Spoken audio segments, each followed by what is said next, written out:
Sa harap ng mainit na usapin tungkol sa maling impormasyon at fake news online, naglabas ang Commission on Elections o COMELEC ng bagong mga patakaran kaugnay ng paggamit ng social media, artificial intelligence o AI at deepfakes para sa 2025 midterm elections. Sa unang pagkakataon, naglunsad ang COMELEC ng mas mahigpit na digital campaign guidelines para mapigilan ang pagkalat ng fake news, peking videos at audio na maaaring makaimpluwensya sa desisyon ng mga botante.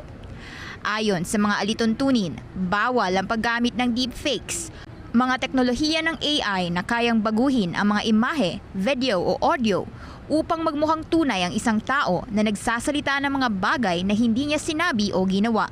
Ang sinumang tumatakbo o organisasyon at partidong gagawa nito ay maaaring hatulan ng electoral offense at agarang ipatatanggal ng komisyon ang content kung mapapatunayang gumamit ng AI o deepfakes sa pangangampanya. Dagdag pa rito, obligado ang mga kandidato at political parties na i-disclose ang lahat ng kanilang social media platforms at AI usage na ginagamit sa pangangampanya. May monitoring team na ilalaan ng COMELEC para bantayan ang mga posibleng paglabag. Para kay COMELEC Chairman George Garcia, hindi nila tinututulan ang paggamit ng AI, ngunit kailangan ng tamang regulasyon sa paggamit nito. Mag-enter tayo ng agreement MOA with the platforms katulad ng X, katulad ng Google at iba pa. Na sana naman mapagbigyan nila na kapag COMELEC ang nag-request na i-take down ang isang statement o anuman, misinformation, disinformation, fake news, sana naman kaagad itong pagbibigyan. Kinilala ng Democracy Watch Philippines sa mga pagsisikap ng COMELEC na labanan ng pagkalat ng fake news at AI deepfakes sa darating na eleksyon.